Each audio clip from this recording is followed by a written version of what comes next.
প্রেরিত ৬ অধ্যায়। বহু লোক দলে দলে খ্রিস্টের অনুগামী হতে লাগল।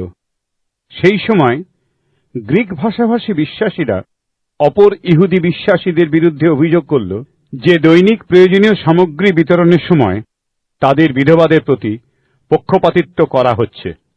তখন সেই ১২ জন প্রেরিত সমস্ত অনুগামীদের ডেকে বললেন, লোকদের খাদ্য পরিবেশন করার জন্য ঈশ্বরের বাক্য প্রচারের কাজ বন্ধ করা ঠিক নয়। তাই আমার ভাইরা, তোমরা নিজেদের মধ্য থেকে 7 জন বিজ্ঞ, পবিত্র আত্মায় পূর্ণ ও সুনাম সম্পন্ন লোককে বেছে নাও। আমরা তাদের উপর এই কাজের ভার দেব।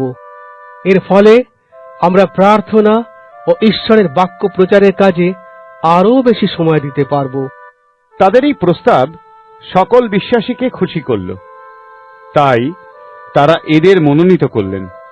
স্তিফান, ইনি ঈশ্বরে বিশ্বাসী ও পবিত্র আত্মায় পূর্ণ ছিলেন; ফিলিপ, প্রখর, নিকানর, তিমন, পারমিনা ও নিকোলায়, ইনি ছিলেন আন্তিওখিয়ার লোক, যিনি ইহুদি ধর্ম গ্রহণ করেছিলেন।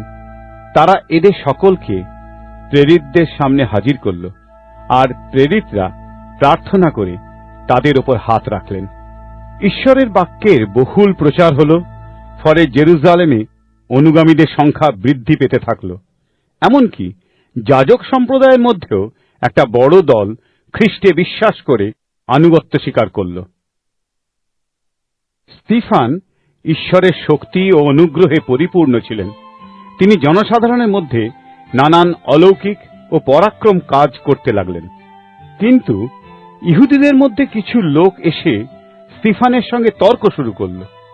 তাদের মধ্যে কেউ কেউ সমাজগৃহ থেকে এসেছিল, যাদের নাম ছিল লিবর্তিনদের সমাজগৃহ, আলেকজান্দ্রীয় ও কুরিনীয়। কিছু ইহুদিরা এই সমাজগৃহে যেত, অন্য ইহুদিরা কিলিকিয়া ও এশিয়া থেকে এসেছিল।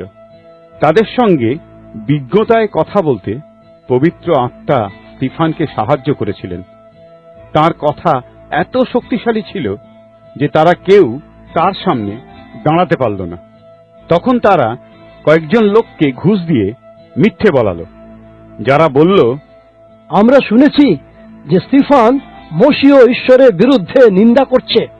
এইভাবে তারা জনসাধারণ, ইহুদি নেতাদের ও ব্যবস্থার শিক্ষকদের উত্তেজিত করে তুলল। তারা এসে স্তিফানকে ধরে নিয়ে মহাসভার সামনে হাজির করল। এরপর তারা মিথ্যা সাক্ষী দাঁড় করালো, যারা বলল, এই লোক পবিত্র মন্দিরের বিরুদ্ধে ও বিধি ব্যবস্থার বিরুদ্ধে কথা বলতে কখনো নিবৃত হয় না। আমরা একে বলতে শুনেছি যে এই নাসরতীয় যিশু এই স্থান ধ্বংস করবে আর মসির দেওয়া প্রথা বদলে দেবে। তখন মহাসভায় যারা বসেছিল তারা সকলে স্তিফানের দিকে এক দৃষ্টে চেয়ে দেখল, স্তিফানের মুখ স্বর্গদূতের মুখের মতো উজ্জ্বল।